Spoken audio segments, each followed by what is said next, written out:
How can you have an accident with a cyclist if they've got their own bit of road and we're not driving there? This right here, right now, feels like the safest road network I've ever used. I hardly ever feel like that driving around London. I've never driven in Eindhoven before. I don't know what to expect. I honestly thought that Nissan Micras were supposed to be terrible, terrible cars. This one's not bad. Need to remember to drive on the wrong side of the road. Turn right, then turn left. I'm going for the gears on the wrong side. Okay, I'm in Eindhoven, which is in the Netherlands. There's something weird that happens here that doesn't happen in England. And I want to investigate whether it's a good idea or a bad idea.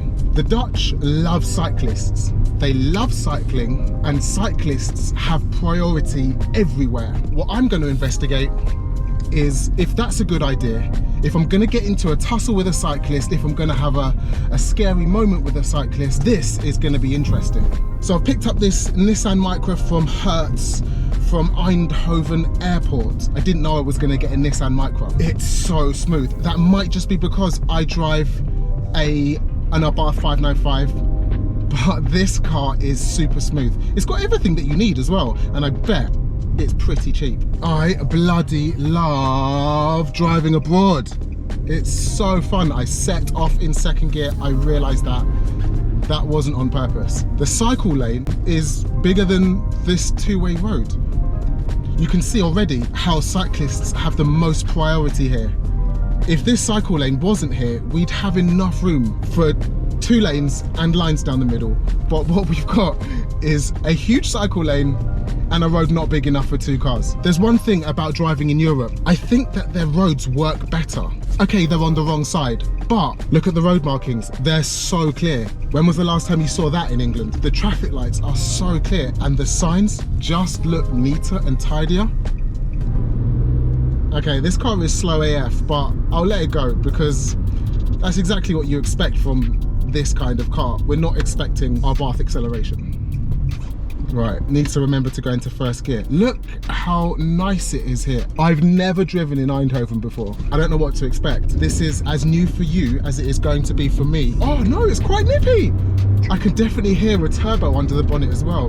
One of the most annoying things about driving in England is that people don't use the motorways properly. You'll just see people in any lane. Whatever lane you fancy. Over here, they religiously stick to the driving lane, not the overtaking lane, or Centrum. That's where we're going. We're going to the center of Eindhoven. I think that's where we're going to find the most cyclists and where we're going to find the most problems. Apart from the fact that I keep going here to change gear, this car is great.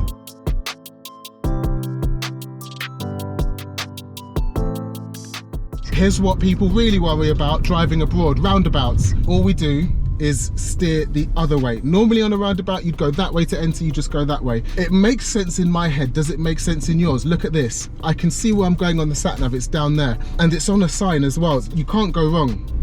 There's a straight ahead arrow, so I'm gonna go. Surely, roundabouts abroad are not difficult, it's just opposite. Or is it even opposite? Yes, it's opposite, but we don't need to make it that complicated. So, cyclists, but they've got their own bit. It's like, here's the cars road, and here's the cyclists road. We don't get that in England. I don't think I'm gonna have as much trouble dealing with cyclists as I thought. That's genius. Can someone get Sadiq Khan on the phone? Because we need this. How can you have an accident with a cyclist if they've got their own bit of road and we're not driving there? There must be a statistic for how many cyclists die on England's roads or the UK roads every single year. The Dutch, because they love cycling so much, look, there's bloody cyclists everywhere. They've just got it nailed down. Oops. Definitely stalled the car.